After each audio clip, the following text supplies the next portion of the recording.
Atenção! Você já se perguntou o que faria se descobrisse a traição mais profunda da sua vida no lugar menos esperado? Inscreva-se no nosso canal para não perder histórias que farão você questionar tudo o que sabe sobre confiança. Nunca esquecerei a expressão no rosto do Mateus quando o garçom se aproximou da mesa dele com o meu bilhete escrito à mão. Um terror puro e absoluto o invadiu, como uma tempestade da meia-noite atingindo um litoral tranquilo. Seus olhos cor de mel, esses mesmos olhos que haviam sussurrado doces mentiras para mim naquela mesma manhã, se arregalaram do tamanho de pratos de jantar. O seu sorriso confiante, aquele que ele estava exibindo para a morena deslumbrante à sua frente, desmoronou em algo que parecia um cervo paralisado pelos faróis de um carro. Se houvesse um prêmio Melhores do Ano para a melhor atuação de um marido infiel pego no flagra, Mateus Ferraz teria levado todas as categorias naquela noite no Jardim Secreto, o restaurante mais exclusivo do centro da cidade. De onde você está nos acompanhando hoje? Deixe um comentário e diga se esta história ressoa com você.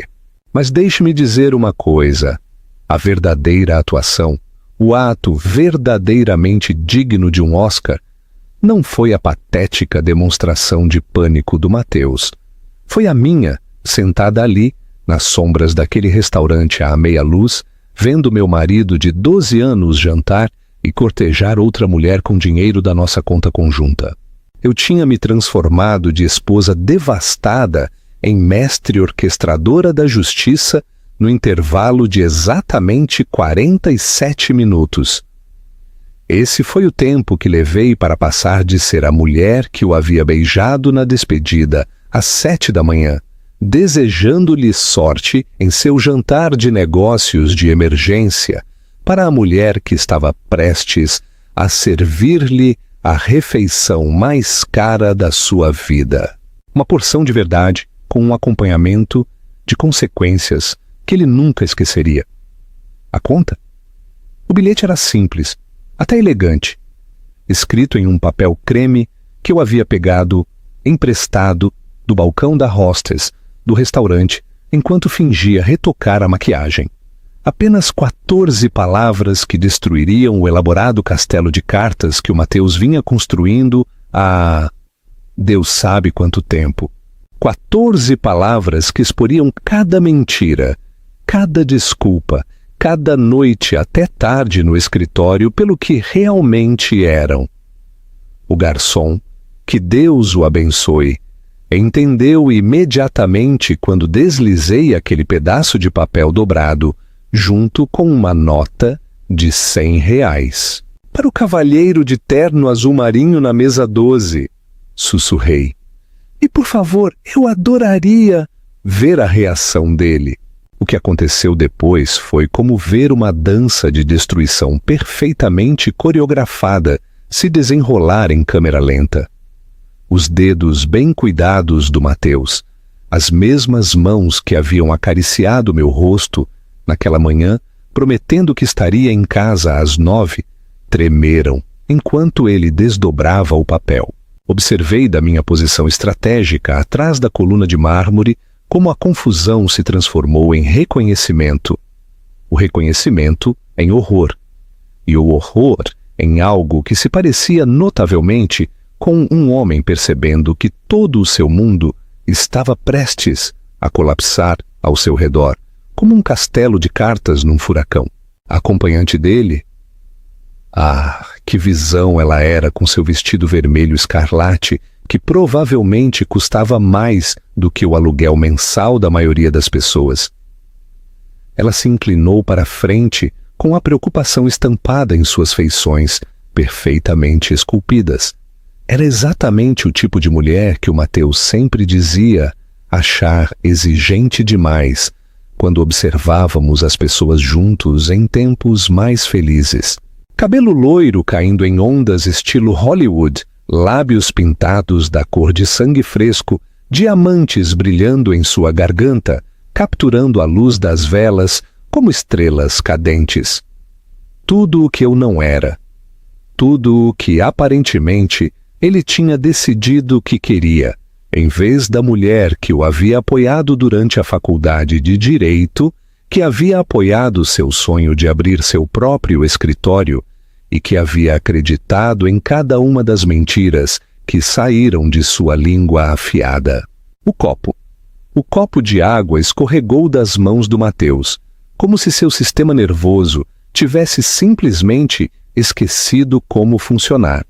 O cristal se estilhaçou contra o chão de mármore, com um som que pareceu ecoar na minha alma. Cada fragmento refletia os pedaços quebrados do que eu uma vez acreditei ser um casamento inquebrável. Outros clientes se viraram para olhar, alguns com leve curiosidade, outros com aquele tipo de interesse voyeurista que as pessoas têm quando pressentem que um drama está se desenrolando em tempo real. Mas Mateus não olhava para o vidro quebrado, não olhava para a expressão cada vez mais preocupada de sua companheira de jantar. Nem sequer olhava para o bilhete que havia provocado esse colapso espetacular. Não. Seus olhos escaneavam freneticamente o restaurante como um animal encurralado procurando uma rota de fuga, porque em algum lugar do seu coração infiel ele sabia exatamente quem havia enviado aquela mensagem. Sabia que eu estava ali, observando, esperando, orquestrando este momento com a precisão de uma mestre de xadrez, movendo suas peças para a posição de xeque-mate. Foi então que decidi dar a ele o que procurava. Levantei-me da minha mesa, emergindo de trás da coluna, como um fantasma se materializando das sombras, e nossos olhares se encontraram do outro lado daquele restaurante lotado. Naquele momento elétrico de reconhecimento, vi 12 anos de casamento passarem pela expressão dele.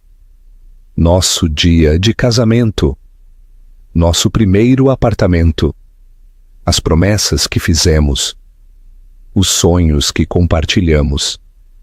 A vida que construímos juntos e que ele, aparentemente, tinha decidido que não era suficiente. Mas também vi algo mais naqueles familiares olhos verdes. A crescente compreensão de que a mulher que ele havia subestimado, a esposa que ele havia dado como garantida, a companheira que ele havia traído tão cruelmente, não ia desaparecer em silêncio. Eu não ia sumir com um lamento e um acordo de divórcio. Não ia facilitar para ele. Levantei minha taça de vinho, um belo tinto que eu havia pedido especificamente para este momento, em um brinde simulado. O gesto foi sutil o suficiente para que outros clientes pudessem tê-lo confundido com um cumprimento amigável. Mas Mateus sabia a verdade.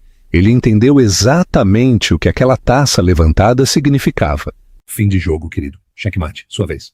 E então, com a graça que provém da fúria justa e de 12 anos praticando advocacia, indiretamente ao lado dele, virei-me e caminhei em direção à saída. Meus saltos estalavam contra o chão de mármore, como um cronômetro marcando o fim de sua existência confortável. Não corri. Não fiz um escândalo, não dei a ele nem à sua amante a satisfação de me ver desmoronar. Porque este não era o fim da minha história, este era apenas o começo do seu acerto de contas. Tomamos muito cuidado e tempo para preparar e narrar isso para você. Então, se você está gostando, uma inscrição rápida nos ajuda muito e significa o mundo para nós. Vamos voltar a isso. Permitam-me apresentar-me devidamente. Sou Sofia Alencar.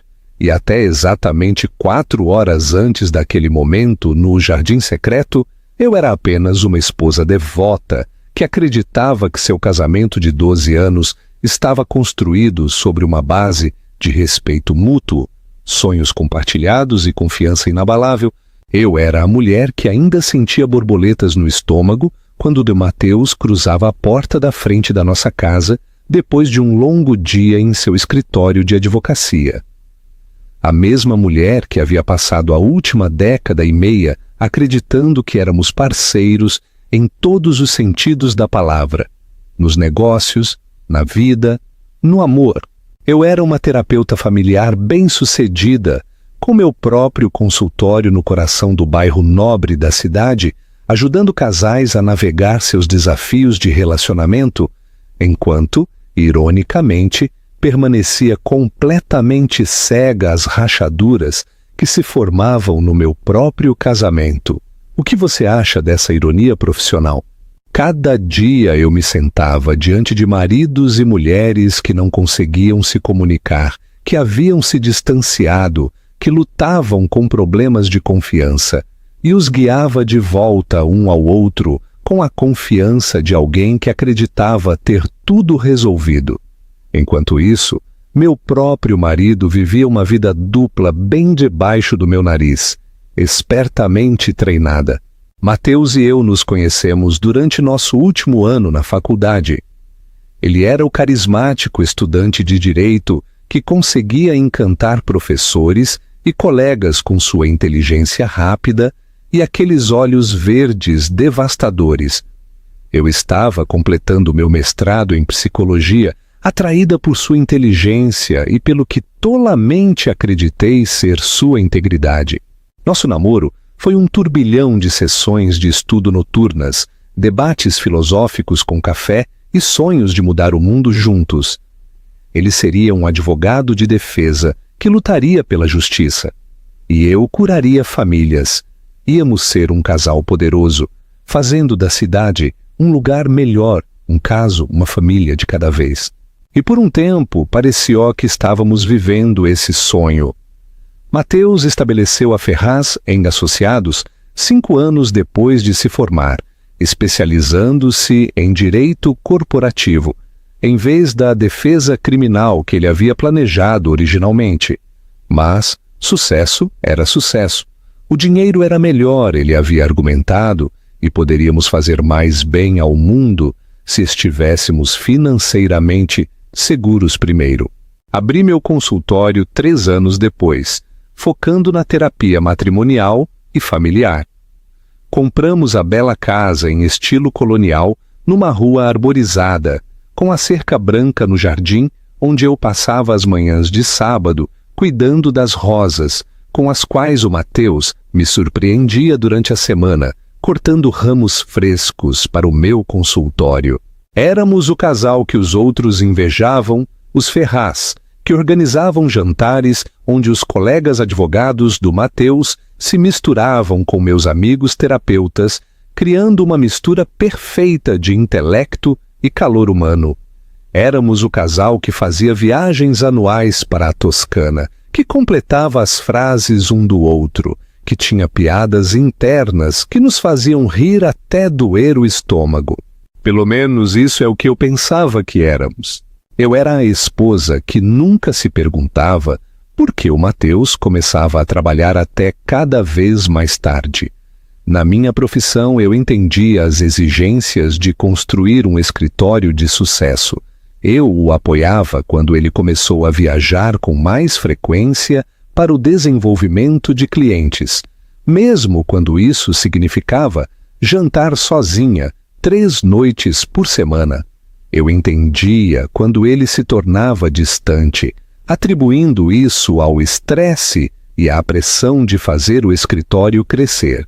Afinal, eu também estava ocupada com meus próprios clientes dependendo de mim para ajudá-los a navegar em seus relacionamentos, enquanto o meu, aparentemente, desmoronava sem que eu percebesse.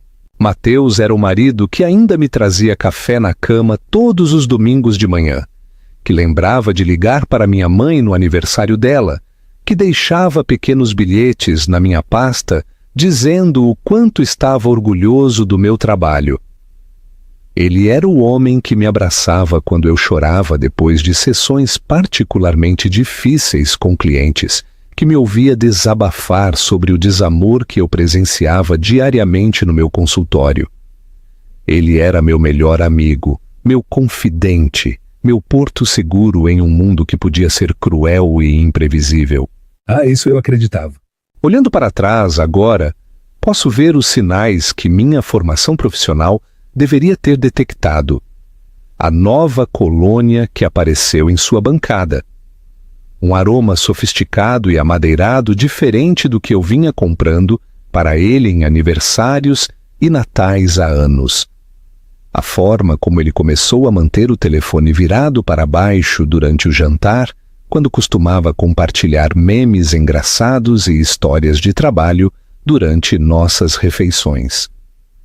O súbito interesse em melhorar seu guarda-roupa, trocando seus ternos confortáveis e gastos por peças de grife que o faziam parecer ter saído de uma revista. Mas eu explicava tudo com a mesma paciência e compreensão que mostrava aos meus clientes. Os homens, às vezes, precisam se reinventar à medida que se aproximam dos 40. O sucesso trazia novas pressões e novas oportunidades para expandir os horizontes. Um escritório de advocacia próspero significava cultivar uma imagem mais polida. Isso não eram bandeiras vermelhas, eram uma evolução natural. Pelo menos era isso que eu dizia a mim mesma. Eu era a mulher que confiava tão completamente que, quando o Mateus me disse que tinha um jantar de emergência com um cliente naquela terça-feira à noite, algo sobre uma possível fusão que exigia atenção imediata, eu não apenas acreditei nele, admirei sua dedicação. Estava orgulhosa de que meu marido fosse o tipo de advogado com quem os clientes podiam contar, mesmo que isso significasse sacrificar nossa tranquila noite em casa. Eu até o ajudei a escolher sua roupa naquela manhã, ajeitando seu blazer azul marinho e dizendo o quão bonito ele estava, o quão sortudos eram seus clientes de ter um defensor tão dedicado. Beijei-o na despedida exatamente às 7h03, lembrando-o de comer algo substancioso, já que provavelmente ficaria preso em reuniões o dia todo e poderia não ter tempo para almoçar. Essa era a mulher que eu era há 4 horas, confiante, solidária, completa e absolutamente alheia ao elaborado engano que vinha se desenrolando ao meu redor durante meses, talvez anos. Essa mulher acreditava no para sempre. Essa mulher acreditava na santidade dos votos matrimoniais. Essa mulher acreditava que o amor e a confiança eram suficientes para construir uma vida. Mas essa mulher estava prestes a morrer uma morte muito repentina e muito brutal. A ligação que destruiu meu mundo chegou às 14h47 de uma terça-feira à tarde, bem no meio da minha sessão com os Garcia, um casal que lutava com problemas de infidelidade. A ironia não me escapou mais tarde, mas naquele momento eu estava completamente concentrada em ajudar a Margarida Garcia a processar seus sentimentos de traição, enquanto o marido se sentava do outro lado do meu sofá do consultório, mexendo em sua aliança de casamento e evitando o contato visual. Meu telefone, que eu sempre mantinha no silencioso durante as sessões, iluminou-se com uma mensagem de texto da minha colega de faculdade e amiga de longa data, Raquel Monteiro. Raquel morava agora em outra cidade trabalhando como executiva de marketing para uma empresa de tecnologia, mas estava na cidade para uma conferência e havia planejado surpreender a mim e ao Mateus com um jantar mais tarde naquela semana. O que ela viu, em vez disso, mudaria tudo. A sessão com os Garcia terminou às 15h15 e assim que saíram do meu escritório, verifiquei meu telefone. A mensagem da Raquel era breve, mas devastadora. Sofia, estou no O Jardim Secreto para um almoço de negócios. Acabo de ver o Mateus aqui com uma mulher. Não estão falando de negócios. Sinto muito. Não sabia se devia te contar, mas não podia não te contar. Me liga.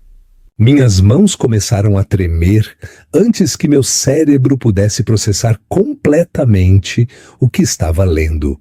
Supostamente, o Mateus estaria em seu escritório, preparando-se para o jantar de emergência com o cliente desta noite. O jardim secreto ficava do outro lado da cidade em relação ao escritório dele, no bairro artístico, onde os restaurantes caros atendiam a pessoas que celebravam ocasiões especiais ou realizavam negócios muito pessoais. Não era o tipo de lugar aonde você levava clientes, a menos que tentasse impressioná-los de maneiras que não tivessem nada a ver com a experiência jurídica. Olhei para aquelas palavras na minha tela até que ficaram embaçadas, com uma mulher não falando de negócios. A parte clínica do meu cérebro, a parte treinada para ajudar as pessoas a processar traumas e traições, tentou oferecer explicações racionais. Talvez fosse uma colega, talvez fosse uma cliente que preferia se reunir em lugares neutros de luxo. Talvez a Raquel tivesse se enganado sobre a natureza da interação. Mas meu coração sabia a verdade. Meu coração já estava catalogando todas aquelas pequenas mudanças que eu havia notado e descartado. A nova colônia, o guarda-roupa atualizado, a forma como ele começou a ir à academia religiosamente depois de anos afirmando estar muito ocupado. O súbito interesse em experimentar novos restaurantes pela cidade, como se estivesse procurando locais para algo. A forma como ele vinha atendendo ligações no carro ultimamente, afirmando que o sinal era melhor lá fora. Liguei para Raquel imediatamente. Minha voz soava estranha e distante até para os meus próprios ouvidos. Você tem certeza absoluta de que era o Mateus? Querida, conheço seu marido há 15 anos. Definitivamente era ele. A voz da Raquel era suave, mas firme. E Sofia, a maneira como eles estavam sentados, a maneira como ele a olhava. Isso não era uma reunião de negócios. Ele estava segurando a mão dela por cima da mesa. Estavam dividindo a sobremesa. Ela usava um colar de esmeraldas maravilhoso que captava a luz cada vez que se movia. E ele não parava de se inclinar para tocá-lo, para tocá-la. Um colar de esmeraldas, minha pedra de nascimento. Mateus sabia que esmeraldas eram minha gema favorita, porque meu aniversário era em maio e ele tinha me dado brincos de esmeralda no nosso 5º aniversário. A ideia de que agora estivesse admirando esmeraldas no pescoço de outra mulher pareceu um golpe físico no peito. Que aparência ela tinha? Perguntei, embora não tivesse certeza se queria saber. Alta, loira, provavelmente na casa dos 30. Deslumbrante de uma maneira intimidadora, tudo de grife. O vestido dela parecia custar mais que meu aluguel mensal. Tinha essa autoconfiança, como se estivesse acostumada a ser a mulher mais bonita em qualquer lugar que entrasse. O oposto de mim em quase todos os sentidos. Eu era morena, de estatura média e, embora me cuidasse, nunca havia sido do tipo de mulher que fazia cabeças girarem ao entrar em uma sala.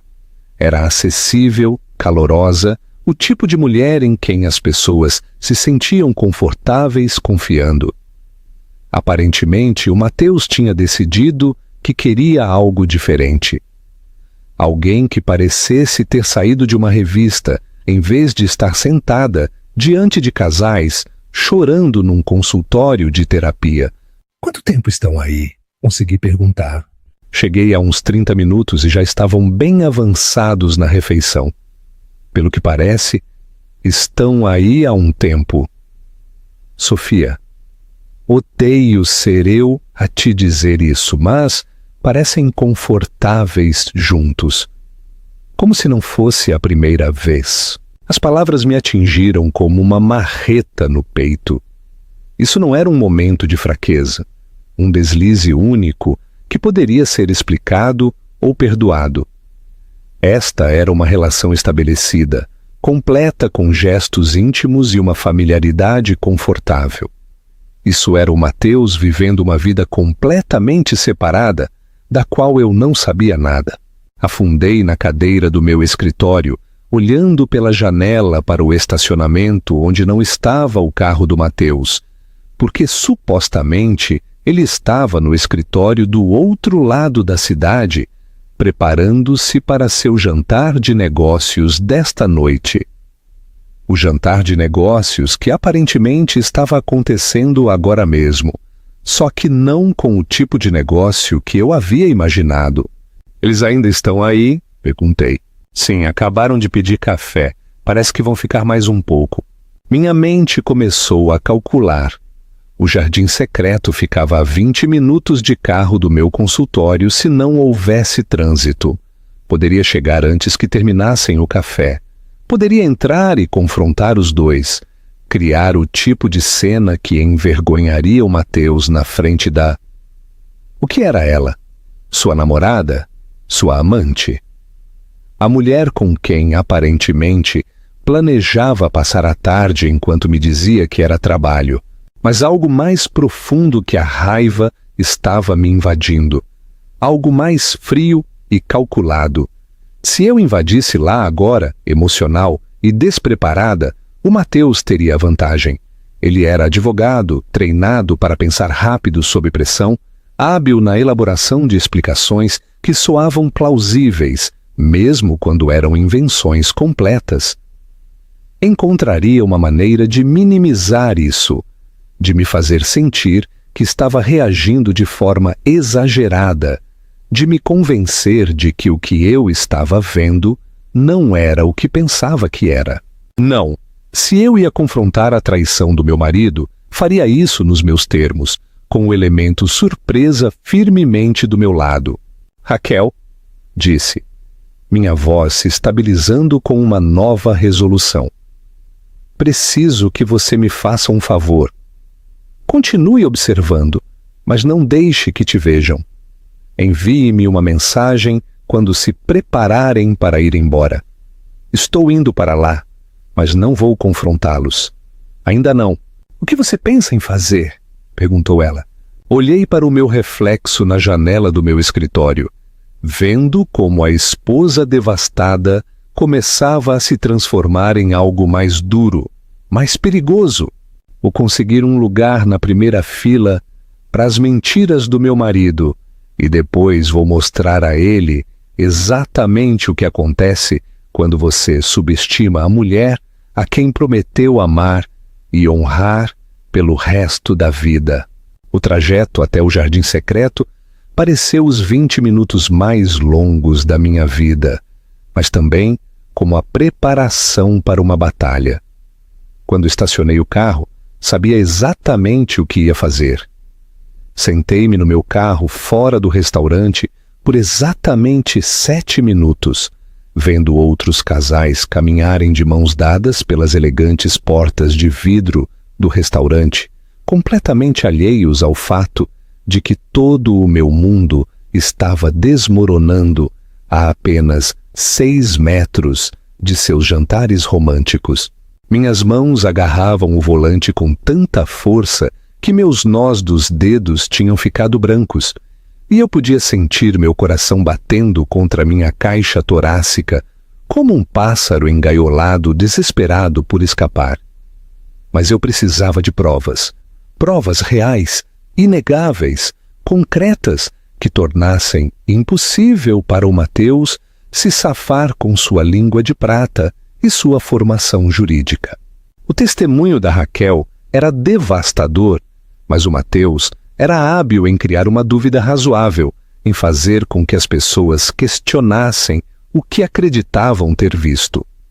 Eu o tinha visto fazer sua mágica em nossos círculos sociais antes, suavizando situações desconfortáveis com charme e explicações cuidadosamente elaboradas que faziam com que todos se sentissem tolos por terem duvidado dele algum dia.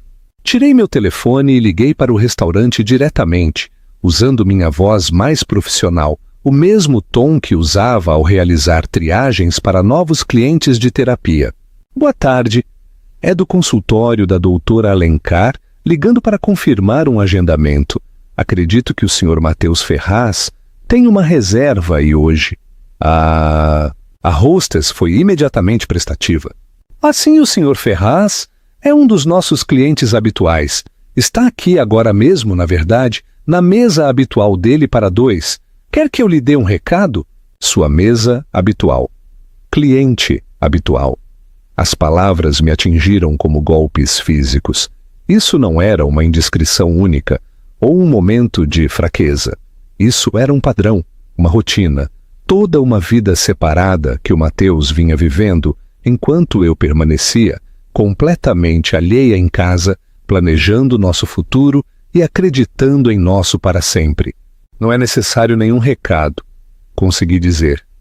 Só queria confirmar que ele estava aí. Obrigada. Desliguei e liguei imediatamente para o escritório de advocacia do Matheus, pedindo para falar com ele diretamente. Sua secretária, Júlia, atendeu no segundo toque com sua habitual e alegre eficiência. Ferraz e Associados, aqui é a Júlia. Olá, Júlia. Sou a Sofia. O Matheus está disponível? Queria falar com ele antes do seu grande jantar de cliente desta noite. Houve uma pausa que durou apenas uma fração de tempo a mais. Senhora Ferraz, sinto muito, mas o senhor Ferraz saiu do escritório por volta do meio-dia hoje. Disse que tinha uma reunião externa importante que duraria até a noite. Mencionou que talvez não voltasse ao escritório até amanhã de manhã. Uma reunião externa. Essa era a história do Matheus para sua secretária, assim como o jantar de cliente de emergência era sua história para mim.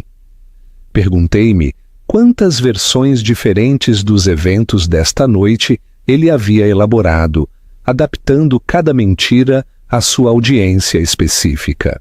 Ele mencionou onde aconteceria essa reunião. Perguntei, mantendo minha voz leve e curiosa em vez de suspeita. Não, só disse que era um assunto confidencial de um cliente. A senhora sabe como ele é com a confidencialidade advogado-cliente. Sim, eu sabia exatamente como ele era com segredos.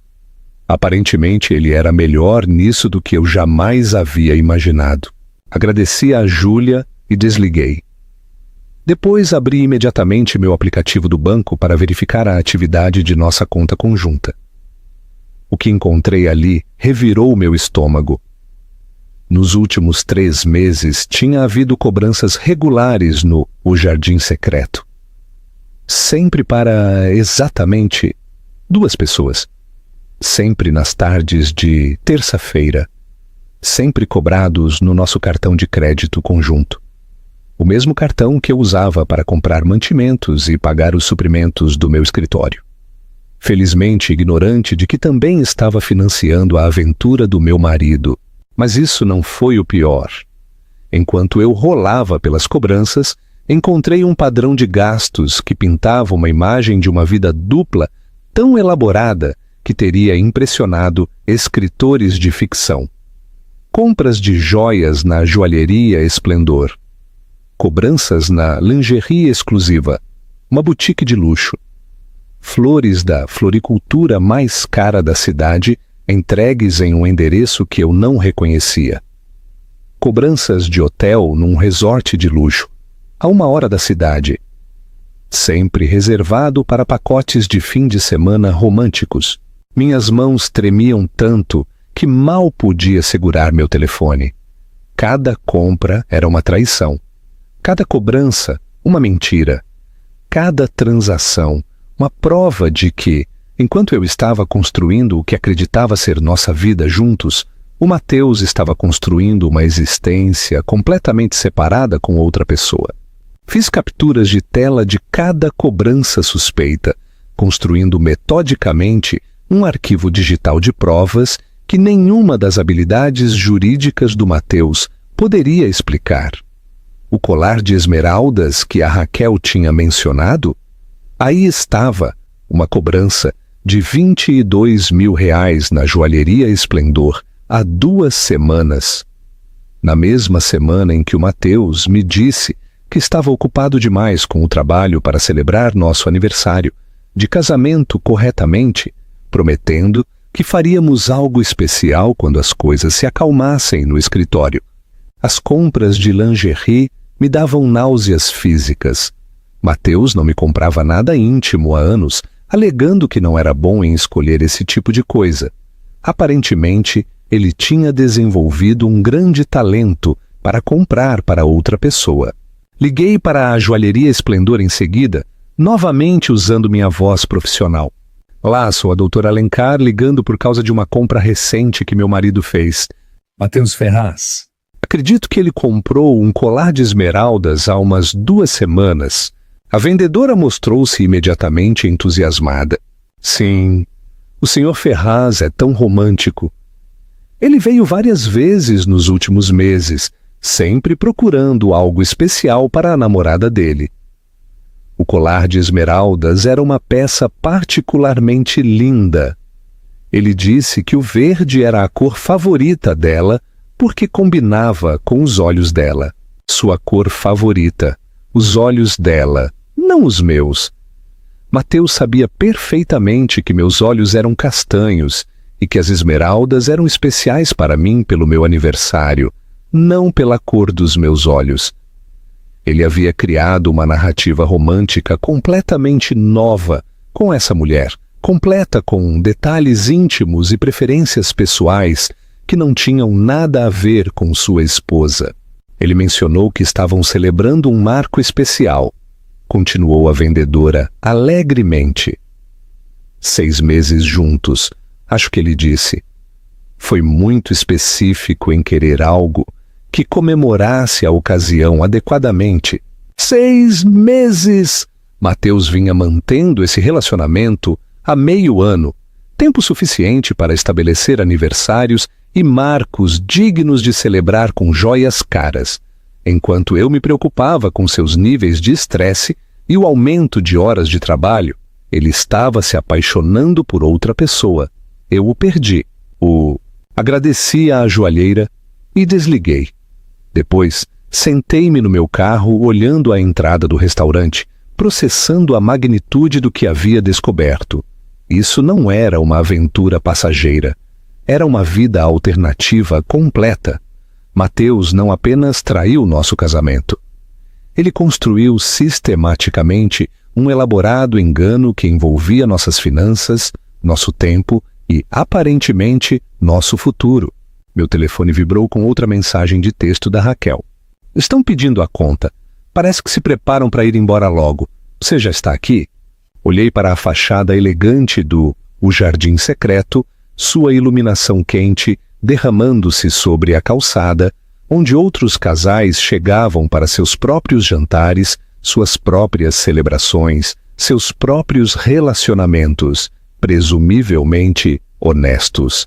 Em alguns minutos, o Mateus sairia daquele restaurante com sua amante, provavelmente planejando voltar para o quarto de hotel que ele havia reservado para a noite juntos, completamente alheio ao fato de que sua esposa estava sentada a 15 metros de distância, com provas suficientes para destruir a ficção cuidadosa que ele vinha vivendo. Mas não ia confrontá-los no estacionamento como uma esposa desesperada e histérica. Eu tinha uma ideia melhor, uma ideia muito melhor. Enviei uma mensagem para a Raquel. Estou aqui. Quando eles saírem, siga-os discretamente e me diga para onde vão. Eu vou entrar para ter uma conversinha com o garçom dele. Era hora de voltar à própria noite romântica do Mateus contra ele. Esperei exatamente 12 minutos depois que a Raquel me enviou uma mensagem de texto dizendo que o Mateus e sua amante haviam deixado o restaurante, dando-lhes tempo suficiente para limpar a área imediata antes de eu fazer minha entrada. Durante esses 12 minutos, transformei-me de esposa devastada em estrategista calculadora, revisando minha aparência no espelho retrovisor e aplicando uma nova camada de batom com mãos que finalmente haviam parado de tremer. A mulher que saiu daquele carro não era a mesma mulher que havia atendido a devastadora ligação da Raquel 2 horas antes. Esta mulher tinha um propósito. Esta mulher tinha um plano. A hostess daquele jardim secreto me cumprimentou com o tipo de calor polido que os restaurantes caros cultivam, como um bom vinho. Boa noite, bem-vinda ao Jardim Secreto. Tem reserva? Na verdade, espero que possa me ajudar com algo bastante delicado, disse, deslizando uma nota de R$ 50 sobre o balcão de mogno da hostess. Meu marido acabou de estar aqui com uma associada de negócios. Supostamente, eu me juntaria a eles, mas fiquei retida no trabalho. Matheus Ferraz, acredito que estavam na mesa habitual. O reconhecimento apareceu no rosto dela imediatamente. E sim, o Sr. Ferraz, um casal tão encantador. Acabaram de sair há uns 15 minutos. Sinto muito que a senhora os tenha perdido. Um casal encantador. As palavras doeram, mas mantive minha expressão neutra. Não sei se poderia me dizer que garçom os atendeu. Eu adoraria deixar uma gorjeta pelo excelente serviço e talvez obter alguma informação sobre como foi a reunião. Outros R$ 50 se juntaram aos primeiros e o sorriso da hostess tornou-se genuinamente prestativo. Esse seria o Marcos. Ele tem sido o garçom preferido do Sr. Ferraz há meses. Acabou de terminar de limpar a mesa dele, na verdade. Tenho certeza de que adoraria falar com a senhora. Ela me guiou através do salão elegantemente decorado do restaurante, passando por mesas de casais compartilhando jantares íntimos e sócios de negócios fechando tratos com vinhos caros. A ironia não me escapou de que eu estava caminhando por um templo ao romance e à boa mesa, enquanto planejava o que poderia ser o ato de vingança mais calculado da minha vida. Marcos revelou-se um homem distinto, de uns 50 anos com cabelos grisalhos e o tipo de porte profissional que sugeria décadas de experiência lendo as pessoas e as situações. Quando a hostess me apresentou como a senhora Ferraz e se retirou discretamente, a expressão dele tornou-se imediatamente mais cautelosa. Senhora Ferraz, disse com cuidado, eu não sabia que o Sr. Ferraz era casado. A admissão me atingiu como um golpe físico, mas eu tinha me preparado para isso. Claro, o Matheus não havia mencionado ter uma esposa. Isso teria complicado consideravelmente sua narrativa romântica. Posso ver que isso é desconfortável, disse, mantendo minha voz firme e profissional. Não estou aqui para fazer um escândalo nem para colocá-lo numa posição difícil. Estou aqui porque preciso entender exatamente o que meu marido tem feito com suas tardes de terça-feira. Marcos olhou nervosamente ao redor, claramente pesando suas opções. O profissional nele queria manter a confidencialidade do cliente. Mas o ser humano nele, obviamente, estava lutando com as implicações morais do que vinha presenciando. Talvez pudéssemos conversar em particular, sugeri, apontando para um canto tranquilo que acabava de ficar livre. Prometo que não busco causar problemas a você nem ao restaurante. Só preciso da verdade. Sentamo-nos um em frente ao outro no canto à meia luz e pude ver o Marcos tomando sua decisão. Finalmente, inclinou-se ligeiramente para da frente e falou em voz baixa. Senhora Ferraz, tenho servido seu marido e a senhora Clara Souza há cerca de 6 meses. Vem todas as terças exatamente às 2:30. Sempre pedem a mesma mesa de canto. Sempre pedem a mesma garrafa de vinho para começar. Na minha experiência, esse nível de rotina sugere, uma relação estabelecida. Clara Souza. Finalmente, a mulher misteriosa tinha um nome. Pareceu estranho colocar um sobrenome tão normal e cotidiano na pessoa que, sem saber, havia ajudado a destruir meu casamento. Pode me dizer como se comportam juntos? Perguntei. Preciso entender a natureza do relacionamento deles. Marcos parecia desconfortável, mas continuou. São muito afetuosos, seguram as mãos, conversam intimamente, o tipo de linguagem corporal que se vê nos casais que estão profundamente envolvidos um com o outro. A senhora Souza muitas vezes usa joias que seu marido comenta com admiração. Na semana passada ouvi ele dizer o quanto ela estava bonita com um colar de esmeraldas que ele tinha dado de presente. O colar de esmeraldas. Ouvir isso de um terceiro tornou tudo de alguma maneira mais real, mais devastador. Mateus vinha compartilhando momentos íntimos com essa mulher, comprando joias para ela, criando memórias que não tinham nada a ver com nosso casamento. Você ouviu alguma de suas conversas? Pressionei suavemente. Marcos hesitou. Depois pareceu tomar uma decisão. Senhora Ferraz, quero que saiba que servi muitos casais ao longo dos anos e normalmente consigo diferenciar entre encontros casuais e relacionamentos sérios. Seu marido e a senhora Souza falam sobre o futuro. Ouvi conversas sobre viagens de fim de semana, sobre conhecer os amigos dela, sobre planos para as férias. Mateus e eu já tínhamos começado a fazer planos para o fim do ano, discutindo se receberíamos meus pais ou viajaríamos para ver a família dele.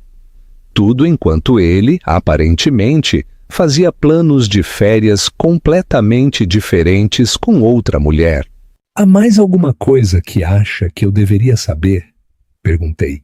Marcos permaneceu em silêncio durante um longo momento, claramente debatendo-se com quanto revelar. Finalmente, voltou a falar. Há 3 semanas, seu marido me perguntou sobre salões privados.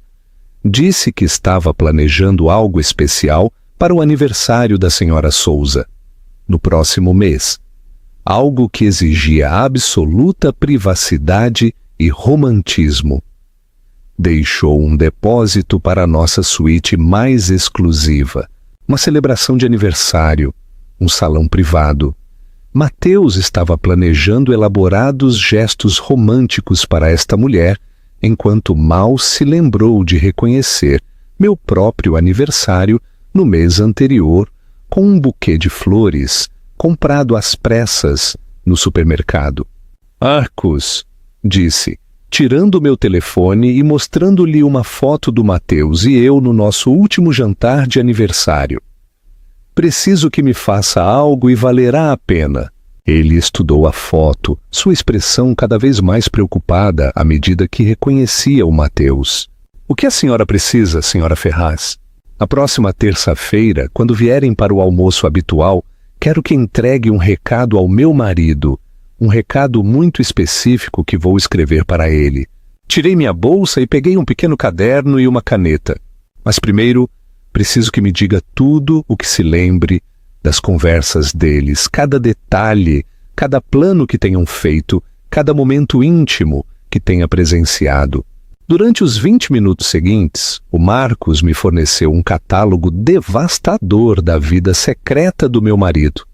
Escapadas de fim de semana para a região das vinícolas que coincidiam com as supostas viagens de negócios do Mateus.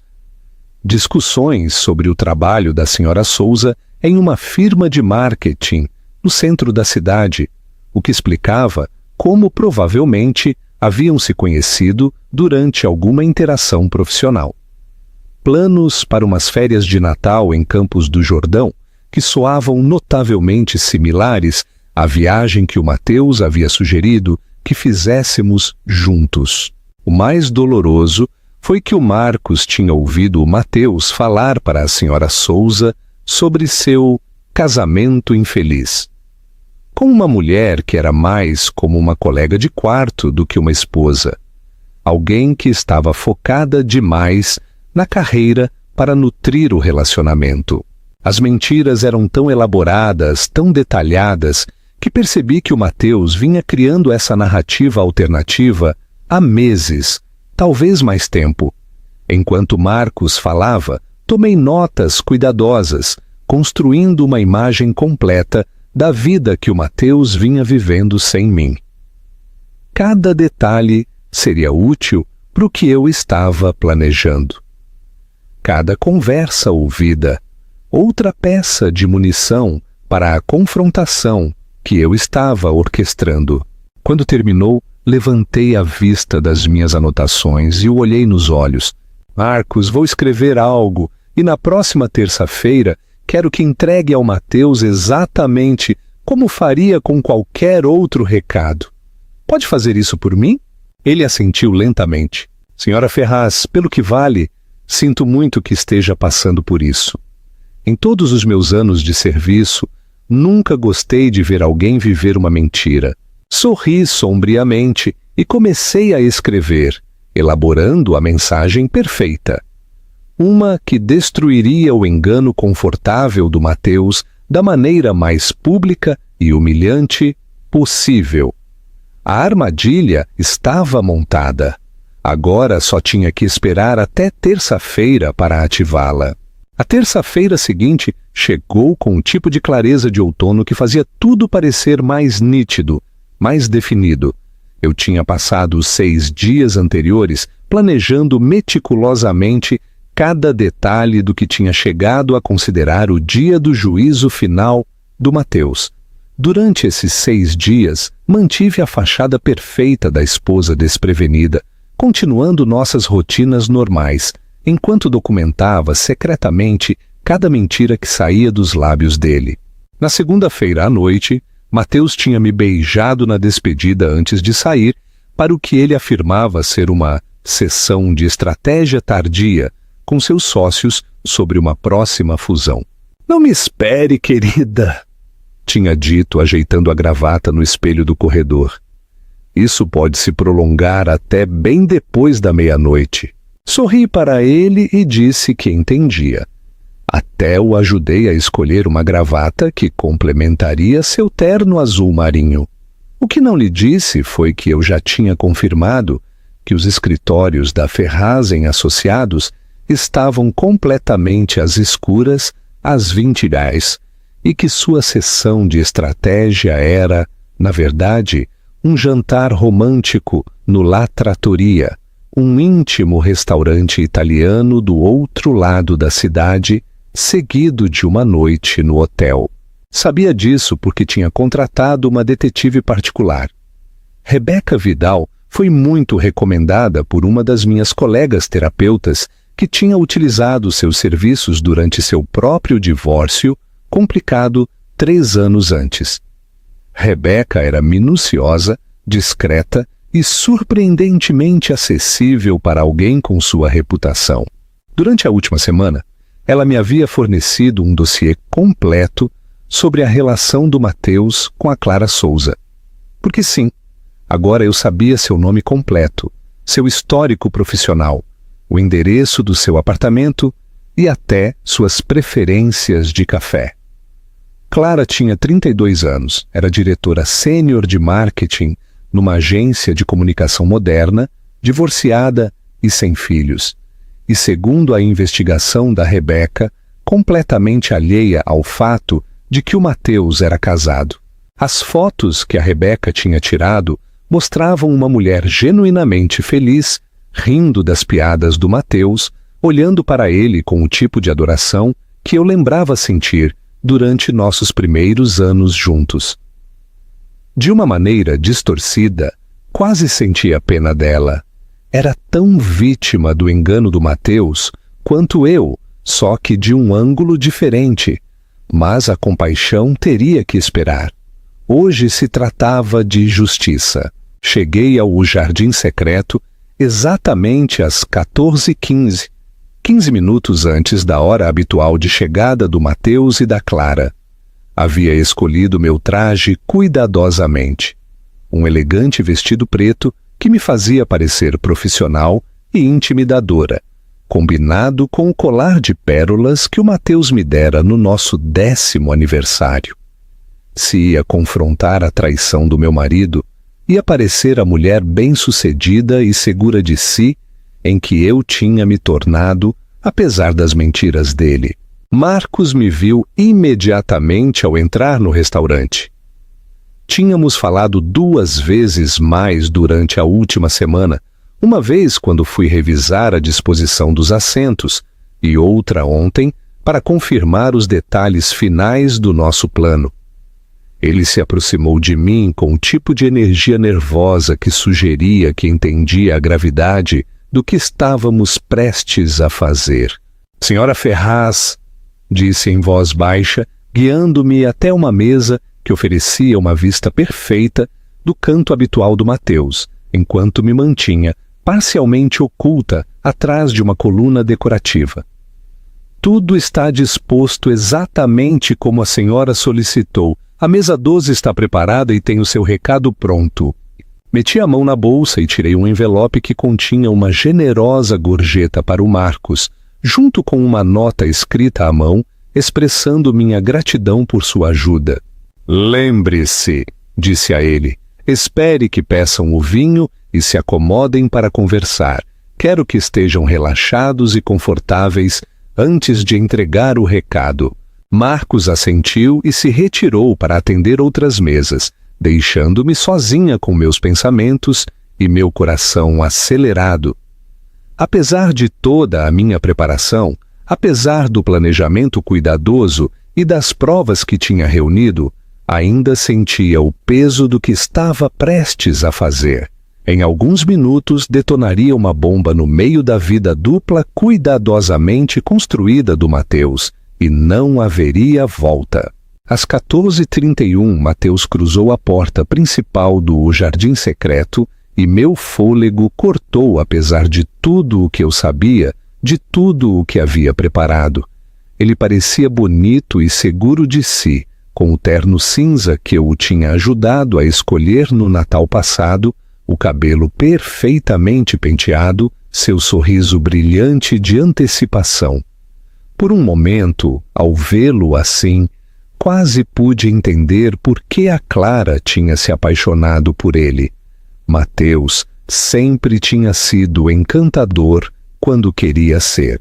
Clara apareceu ao lado dele segundos depois, e tive que admitir que as fotografias que a Rebeca tinha tirado não lhe faziam justiça. Era deslumbrante pessoalmente, alta e elegante de uma maneira que falava de personal trainers caros e tratamentos de spa regulares. Seu cabelo loiro caía em ondas perfeitas abaixo dos ombros e usava um vestido bordô que provavelmente custava mais que o salário mensal da maioria das pessoas. O colar de esmeraldas, meu colar de esmeraldas, comprado com meu dinheiro, captou a luz ambiente do restaurante e brilhou como a luz das estrelas, capturada contra sua pele pálida. Mas foi a linguagem corporal deles que realmente escancarou a realidade do relacionamento. A mão do Mateus descansava possessivamente na parte inferior das costas dela, enquanto seguiam a hostess até a mesa. Clara inclinou-se para ele de forma natural, confortável, como fazem os casais quando superaram as etapas iniciais desconfortáveis do romance e entraram em algo mais profundo e íntimo. Quando se sentaram, Mateus imediatamente se aproximou da mesa para tomar a mão dela, levando-a aos lábios num gesto que uma vez tinha sido exclusivamente meu. Observei-os enquanto se instalavam em sua rotina familiar. Mateus ajudando Clara com o casaco, ambos rindo de alguma piada interna, suas cabeças juntas enquanto revisavam a carta de vinhos. Pareciam felizes, pareciam pertencer um ao outro. Pareciam tudo o que pensei que Mateus e eu éramos, mas que aparentemente nunca tínhamos sido. Marcos se aproximou da mesa deles no momento perfeito, exatamente quando tinham terminado de pedir sua garrafa habitual de vinho tinto e estavam relaxando no que claramente esperavam que fosse outro almoço romântico. Pude ver o rosto do Mateus claramente da minha posição vantajosa. Pude observar cada nuance da sua expressão enquanto o Marcos se inclinava e falava em voz baixa ao seu ouvido. Com licença, senhor Ferraz, mas tenho um recado para o senhor de alguém que queria garantir que o recebesse hoje. Mateus pareceu desconcertado, mas não alarmado, enquanto Marcos colocava o pedaço de papel de cor creme dobrado junto à sua taça de vinho. Eu tinha passado um tempo considerável elaborando a mensagem, escrevendo e reescrevendo, até que as palavras tivessem exatamente o impacto que eu queria. De alguém? Perguntou Mateus, franzindo a testa com confusão. Sim, senhor. Uma mulher que disse que o senhor saberia exatamente quem era assim que lesse. Mateus pegou o bilhete com curiosidade casual, desdobrando-o com a mesma confiança que aplicava a tudo na sua vida. Prendi a respiração enquanto seus olhos percorriam as palavras que eu havia escrito, vendo como sua expressão mudava de desconcerto para reconhecimento e, finalmente, para um terror absoluto e paralisante. A mensagem era simples, direta e devastadora. Olá, querido, o colar de esmeraldas, os almoços de terça-feira, as escapadas de fim de semana e o salão privado que você reservou para o aniversário dela. Sua esposa quer conversar. Vire-se. E foi então que me levantei de trás da coluna e deixei que ele me visse, com a taça de vinho erguida num brinde simulado, meu sorriso tão afiado quanto um cristal. O momento em que os olhos do Mateus encontraram os meus, do outro lado daquele restaurante lotado, foi elétrico da maneira mais devastadora possível. Vi 12 anos de casamento passarem pelo rosto dele, em tempo real. Nosso dia de casamento, nosso primeiro apartamento.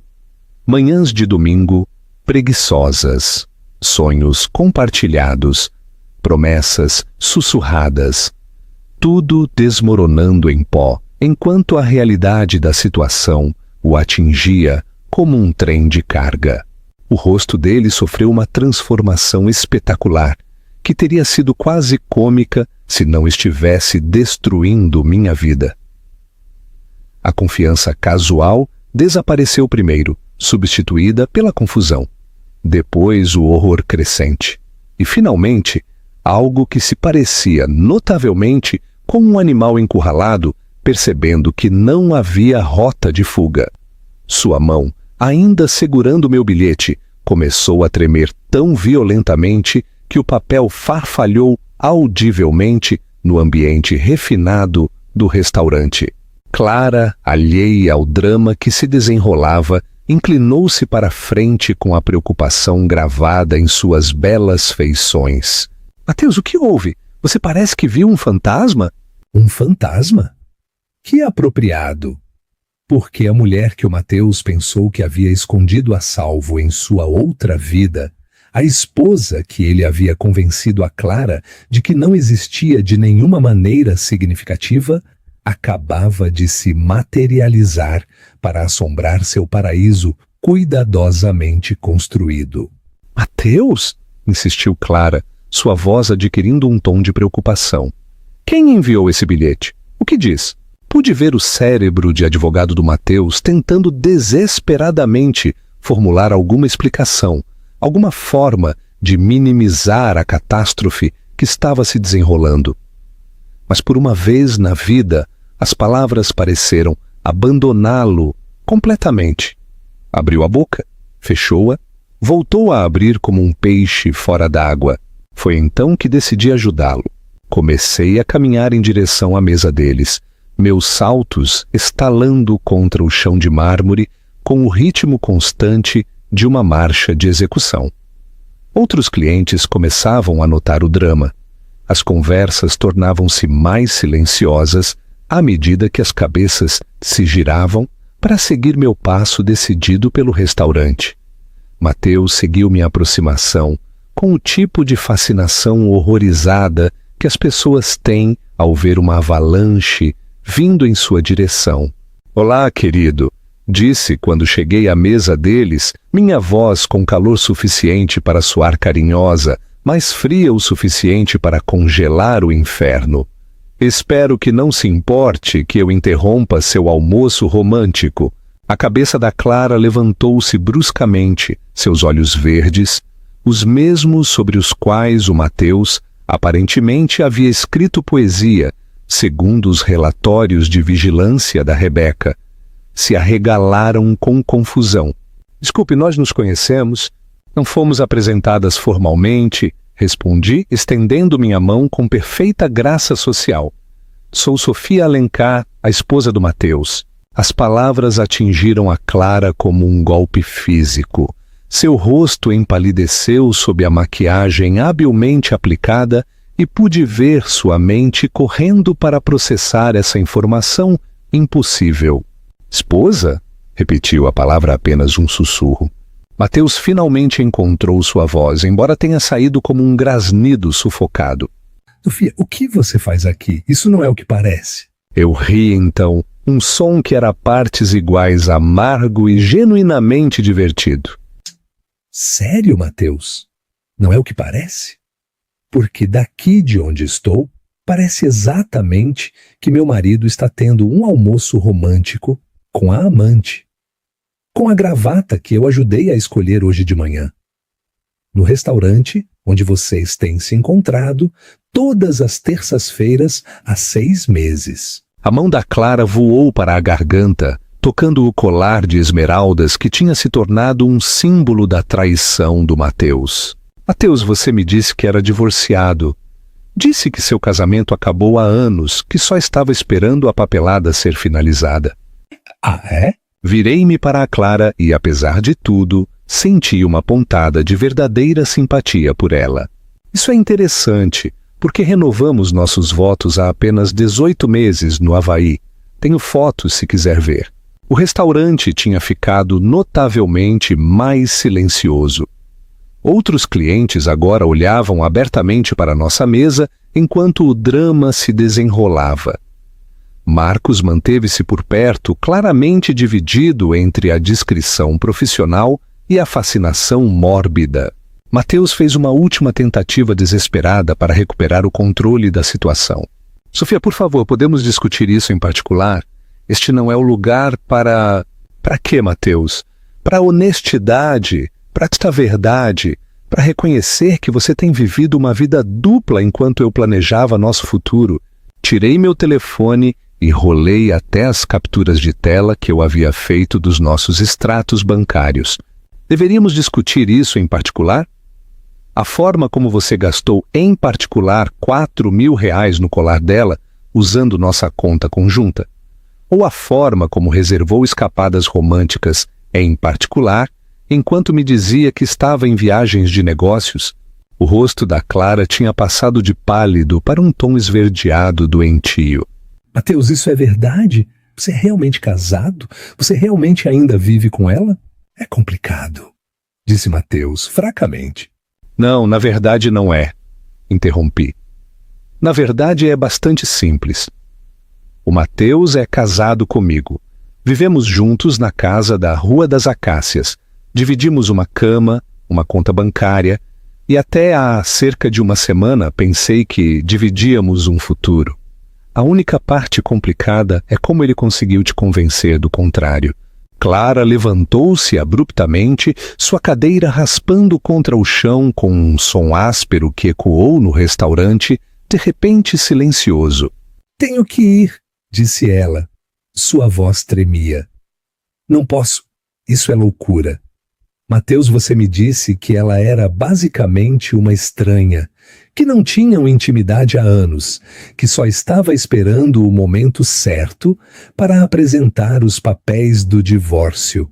"Fizemos amor no domingo passado de manhã", disse em voz baixa, vendo o Mateus encolher como se eu o tivesse batido. "Logo depois que ele me trouxe café na cama e me disse o quanto me amava." A devastação no rosto da Clara era quase dolorosa de presenciar. Agarrou a bolsa com mãos trêmulas, olhando entre o Mateus e eu, como se ambos falássemos uma língua estrangeira. 6 meses, sussurrou.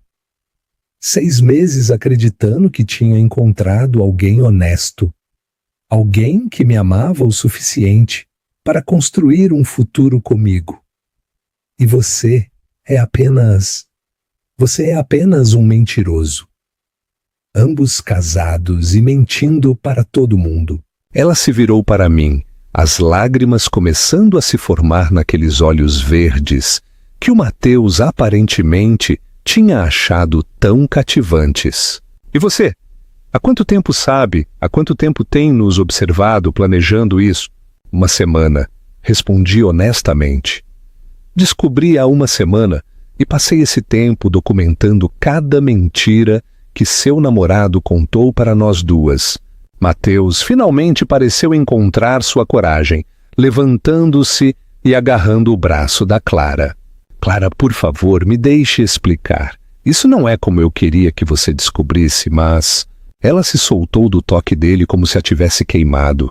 Não, simplesmente não. Não me toque. Não fale comigo. Nunca mais entre em contato comigo. Olhou ao redor no restaurante, de repente percebendo que todos os olhares estavam postos em nós. Tenho que sair daqui.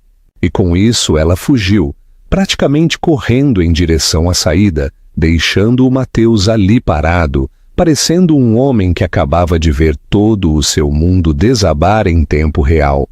O que suponho foi exatamente o que aconteceu. Virei-me para o meu marido, o homem a quem havia amado durante 12 anos, o homem em quem havia confiado meu coração, meu futuro e minha segurança financeira. Bem, Mateus, disse, minha voz ecoando claramente através do silêncio atordoado do restaurante. Acho que você ia explicar como isso não é o que parece. Mas Mateus ficou ali, balançando ligeiramente, como se fosse vomitar ou desmaiar. E pela primeira vez desde que começou este pesadelo, senti algo que poderia ter sido satisfação. A justiça, descobri, tinha exatamente o gosto de vinho caro e de completa vingança. Mateus e eu nos sentamos no silêncio sufocante da nossa sala às 23h47 daquela noite. O espaço entre nós no sofá parecia um abismo intransponível.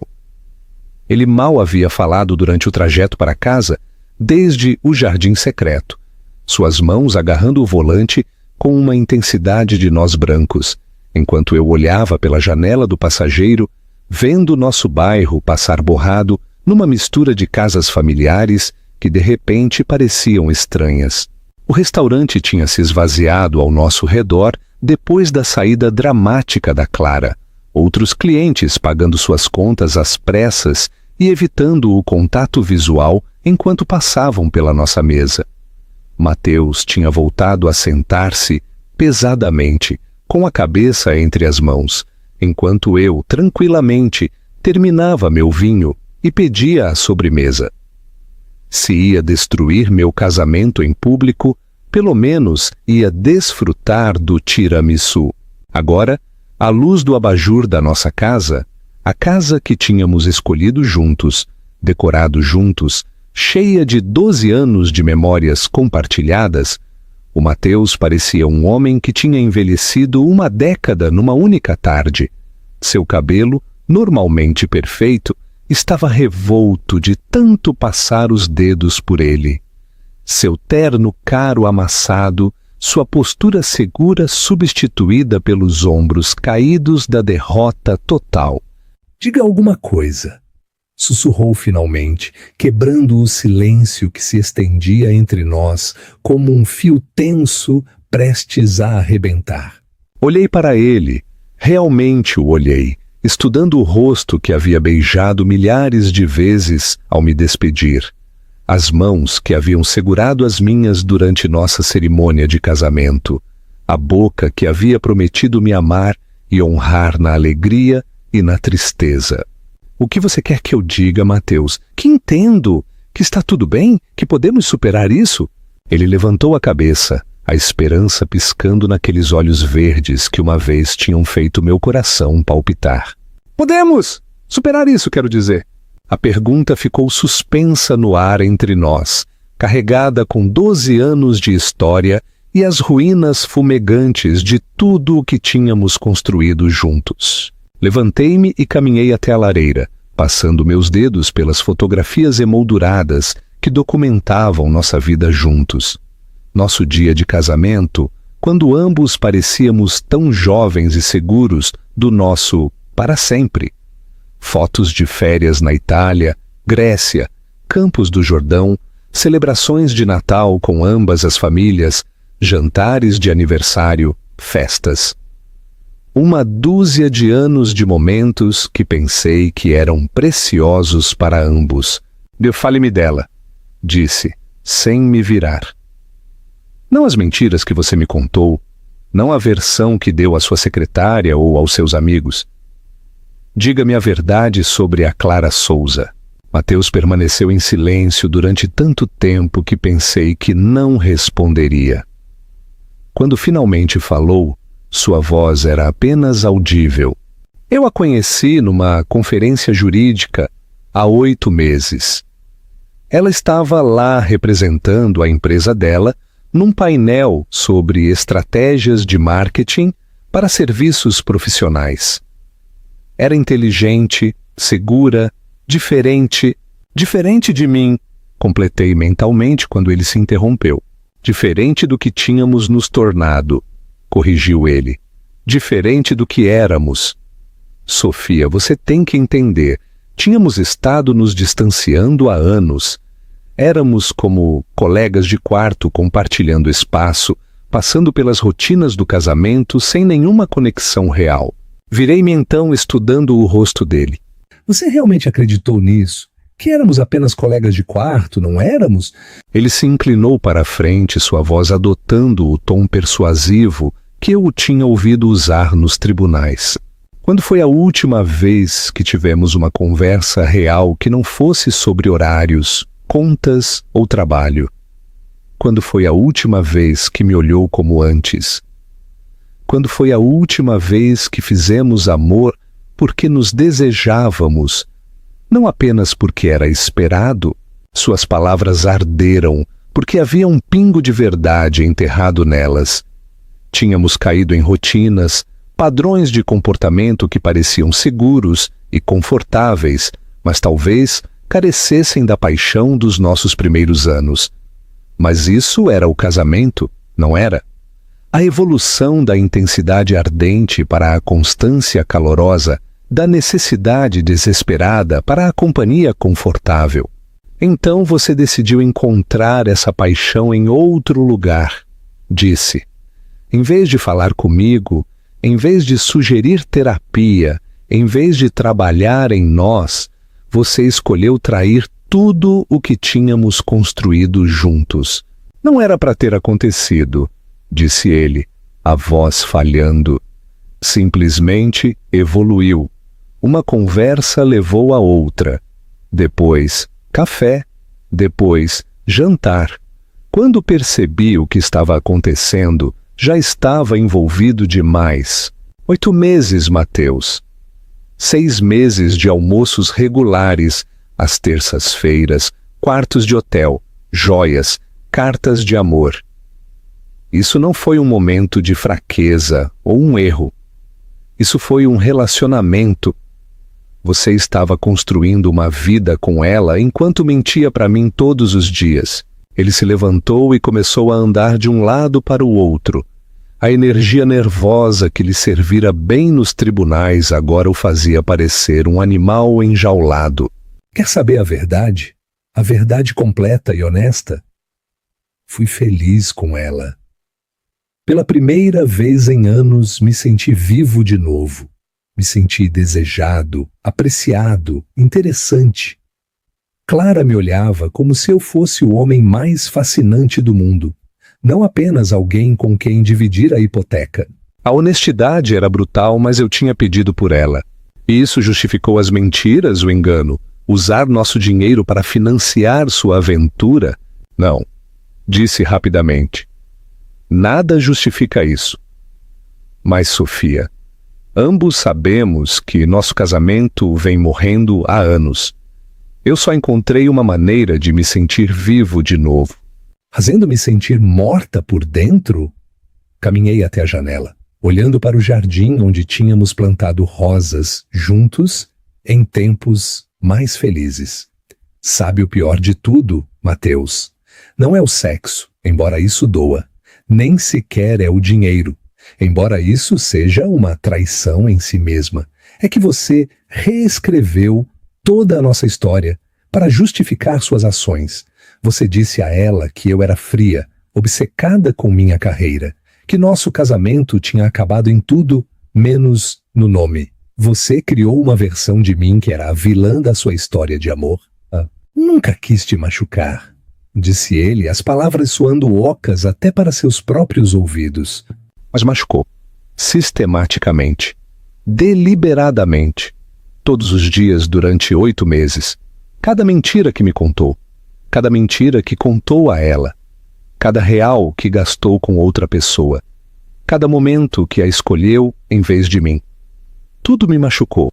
A única diferença é que eu não sabia que estava sangrando. Mateus afundou-se de novo no sofá, com a cabeça entre as mãos. O que você quer que eu faça? Vou terminar tudo com ela.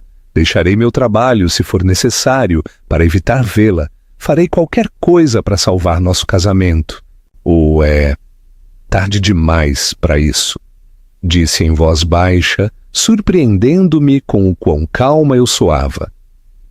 Você já terminou nosso casamento, Mateus? Terminou na primeira vez que a beijou, na primeira vez que disse que a amava, na primeira vez que planejou um futuro que não me incluía. Eu estou apenas reconhecendo o que você tornou realidade há meses. Sofia, por favor, podemos ir para a terapia, podemos fazer uma viagem, reconstruir o que tínhamos. Eu te amo, sempre te amei. Virei-me para encará-lo, para este homem que tinha sido meu parceiro, meu melhor amigo, meu porto seguro durante 12 anos. Sabe o que percebi hoje, ao te ver com ela? Você parecia mais feliz naquele restaurante do que te vi na nossa própria casa em anos. E talvez essa seja a verdadeira verdade que ambos precisamos enfrentar. Ele me olhou fixamente, as lágrimas começando a se formar em seus olhos. Você está dizendo que quer o divórcio?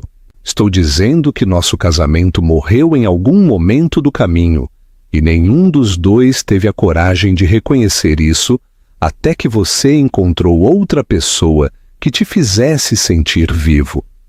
Talvez a Clara tenha sido apenas o sintoma, não a doença. As palavras ficaram suspensas entre nós como uma sentença de morte, final e irrevogável. Ao longe, pude ouvir o relógio de pêndulo do corredor marcando a meia-noite, marcando o fim do dia mais longo da minha vida e o começo do que viria depois. Vou ficar no quarto de hóspedes esta noite, disse Mateus, finalmente. Amanhã, provavelmente, deveríamos ligar para advogados. Assenti, emocionalmente esgotada demais, para sentir algo além de uma estranha sensação de alívio. Mateus, pelo que vale, espero que encontre o que quer que esteja procurando. Só queria que tivesse sido honesto o suficiente para buscá-lo sem me destruir no processo. Ele fez uma pausa na porta, olhando-me uma última vez. Sinto muito, Sofia, por tudo. Você merecia muito mais. Enquanto seus passos desapareciam pelo corredor, afundei na minha poltrona e finalmente deixei as lágrimas brotarem, não apenas pelo casamento que terminava, mas pela mulher que eu tinha sido quando começou, e pela mulher incerta, mas estranhamente esperançosa, em que estava prestes a me tornar. 18 meses depois eu estava de pé, na varanda do meu novo apartamento, com vista para o parque fluvial, observando as pessoas correndo de manhã cedo por seus caminhos habituais ao longo do calçadão, enquanto o vapor subia da minha xícara de café em espirais preguiçosas. O espaço era menor que a casa da Rua das Acácias, mas era completamente meu. Cada móvel escolhido por mim, cada fotografia nas paredes, refletindo apenas meu gosto, cada decisão tomada sem consulta nem compromisso. O divórcio tinha sido finalizado há 8 meses, mais rápido do que o habitual, porque o Matheus não tinha contestado nada. A culpa, descobri, era um excelente motivador para acordos razoáveis. Ele ficou com a casa, eu fiquei com meu consultório e metade dos nossos bens, e ambos mantivemos nossa dignidade intacta através de um processo que poderia ter terminado mal, mas que se manteve surpreendentemente civilizado. Meu telefone vibrou com uma mensagem de texto da minha assistente. A senhora Vidal está aqui para sua consulta das 9. Devo preparar o café? Rebeca Vidal, minha antiga detetive particular transformada em amiga íntima, tinha se tornado uma das minhas primeiras parceiras quando expandi meu consultório para incluir aconselhamento de relacionamentos para mulheres que se recuperavam de infidelidade e traição. Sua própria história de ter descoberto o vício em jogos de seu ex-marido e suas dívidas secretas tinha lhe dado uma visão do engano que complementava perfeitamente minha formação profissional. Tínhamos desenvolvido uma abordagem terapêutica única que combinava a terapia tradicional com técnicas de investigação prática, ajudando as mulheres a descobrir a verdade sobre seus relacionamentos antes de tomar decisões que mudariam suas vidas. A ironia não me escapou de que a traição do Matheus tinha levado, em última análise, ao período mais gratificante da minha vida profissional. A notícia tinha se espalhado pelas redes profissionais da cidade sobre a terapeuta que havia descoberto seu marido infiel de uma maneira espetacular, e minha lista de clientes tinha disparado com mulheres que buscavam orientação sobre tudo, desde comportamentos suspeitos até procedimentos de divórcio. Eu tinha me tornado uma espécie de especialista na psicologia do engano, publicando artigos em revistas profissionais e falando em conferências sobre a interseção da prática terapêutica e a realidade investigativa. Minha vida pessoal tinha demorado mais para se reconstruir, mas até isso finalmente estava começando a florescer. David Muniz, sem relação com a joalheria que, sem saber, havia fornecido provas das aventuras do Matheus, era um professor de literatura na universidade que tinha se aproximado de mim depois de uma das minhas palestras sobre confiança e reconstrução de relacionamentos. Nosso primeiro café tinha se tornado jantar. O jantar tinha se tornado conversas de fim de semana que se prolongavam até altas horas da noite, e lentamente, com cuidado, eu tinha começado a lembrar o que se sentia ao ser genuinamente querida, em vez de simplesmente dada como garantida. David conhecia toda a minha história.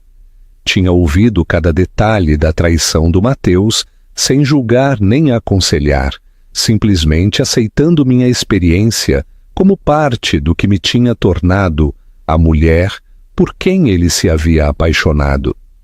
Entendia minha necessidade de transparência, meus momentos ocasionais de dúvida, meu requisito de que construíssemos algo baseado na honestidade completa em vez de suposições confortáveis.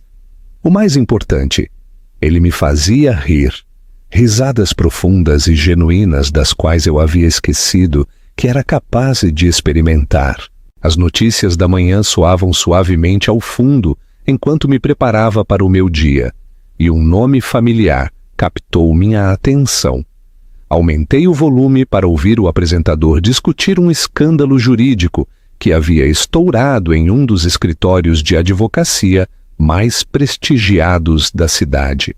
Matheus Ferraz, ex-sócio principal da Ferraz em Associados, chegou a um acordo de culpabilidade na investigação federal por fraude de valores e apropriação indébita de fundos de clientes. Fontes próximas à investigação sugerem que Ferraz utilizou informações confidenciais de clientes para realizar investimentos não autorizados, o que resultou em perdas que superam os 10 milhões de reais. Sua licença foi revogada permanentemente e ele enfrenta até 5 anos de prisão federal. Sentei-me pesadamente, meu café esquecido, enquanto o repórter continuava detalhando acusações que pintavam uma imagem de crimes financeiros muito mais extensos que a simples infidelidade matrimonial. Segundo a reportagem, o Matheus vinha roubando sistematicamente das contas dos clientes durante anos, usando o dinheiro para financiar não apenas seu relacionamento com a Clara, mas um estilo de vida de jogo e investimentos de alto risco que finalmente tinha desmoronado sob escrutínio. Meu telefone tocou imediatamente. David, que sabia que eu iria querer falar sobre qualquer emoção que esta notícia pudesse trazer. Você está bem? Perguntou sem preâmbulos. Estou chocada, admiti. Sabia que ele era capaz de mentir para mim, mas roubar clientes... Esse é um nível de engano que nunca imaginei. As pessoas que mentem para as pessoas que amam, muitas vezes acham mais fácil mentir para todos os outros, disse David suavemente. Os limites entre o comportamento aceitável e o inaceitável se confundem quando você já está vivendo uma vida dupla. Depois de desligar, me peguei pensando na Clara Souza, perguntando-me como ela teria processado a revelação de que o homem por quem se apaixonara não era apenas um marido infiel, mas um verdadeiro criminoso. Segundo as notícias, ela tinha sido completamente inocentada. Os investigadores determinaram que ela tinha sido tão vítima do engano do Matheus quanto qualquer outra pessoa. Rebeca chegou à nossa sessão com aspecto cansado, mas decidida, levando a familiar pasta que continha provas de seu último caso, uma mulher cujo marido afirmava estar trabalhando horas extras, enquanto, na realidade, mantinha um apartamento secreto e uma segunda família do outro lado da cidade. Viu as notícias sobre o Matheus? Perguntou enquanto nos acomodávamos no meu escritório. Que acabo de ver. É surreal ver a foto do seu ex-marido no noticiário da manhã. Como se sente a respeito? Era uma pergunta que eu vinha me fazendo desde que saiu a notícia. Vingada, suponho, e grata. Se ele estava disposto a roubar clientes, o que poderia ter feito finalmente com nossas contas conjuntas se eu não tivesse descoberto a aventura quando descobri? Passamos a sessão discutindo seu caso atual, mas minha mente continuava vagando para a mulher que eu tinha sido há 18 meses. Confiante, ingênua, completamente alheia a que o homem em torno do qual havia construído minha vida era capaz de um engano tão extenso. Essa mulher teria ficado devastada por esta notícia. Teria se culpado por não ter visto os sinais. Teria se perguntado que outras verdades sobre sua vida tinham sido mentiras, mas a mulher em que me tornei sentia algo diferente. Uma profunda e sentida gratidão pelo bilhete que eu havia enviado através do Marcos naquele dia no Jardim Secreto. Aquele único ato de coragem tinha me salvado de anos de engano adicional. Tinha me libertado para construir uma vida baseada na verdade, em vez de confortáveis ilusões. Naquela noite, enquanto o David e eu preparávamos o jantar na minha pequena, mas alegre cozinha, me peguei pensando na mensagem que havia escrito há tantos meses. 14 palavras que haviam terminado uma vida e começado outra. 14 palavras que me haviam transformado de vítima em sobrevivente, em alguém que agora ajudava outras mulheres a encontrar sua própria coragem para exigir a verdade. David percebeu meu senho franzido. R$1 pelos seus pensamentos? Perguntou ele, notando meu estado de ânimo contemplativo. Estava pensando nas segundas chances, disse, aceitando a taça de vinho que ele me ofereceu. Como às vezes a pior coisa que te acontece acaba sendo o que salva sua vida. Ele sorriu, a expressão chegando aos seus olhos de uma maneira que me lembrava diariamente como era o amor autêntico. Pelas segundas chances, então, disse ele, levantando sua taça. Pelas segundas chances, concordei. E pela coragem de escrever nosso próprio final. Lá fora, o sol se punha sobre o parque fluvial, pintando o céu em tons dourados e carmesim. Em algum lugar do outro lado da cidade, o Mateus, provavelmente, se preparava para um futuro muito diferente do que qualquer um de nós havia imaginado. Mas aqui, neste momento, rodeada de amor honesto e sabedoria conquistada com esforço, nunca me havia sentido mais grata pelo bilhete que mudou tudo. Às vezes, a coisa mais poderosa que você pode fazer é simplesmente dizer a verdade, mesmo quando, especialmente quando, isso destroça as confortáveis mentiras com as quais você tem vivido. E às vezes, se você tiver muita sorte, o que cresce desses pedaços quebrados acaba sendo mais bonito do que você poderia ter imaginado. A seguir, você verá 2 histórias a mais que selecionamos especialmente para você. Se esta tocou seu coração, vai adorar o que vem por aí. Clique para continuar a jornada.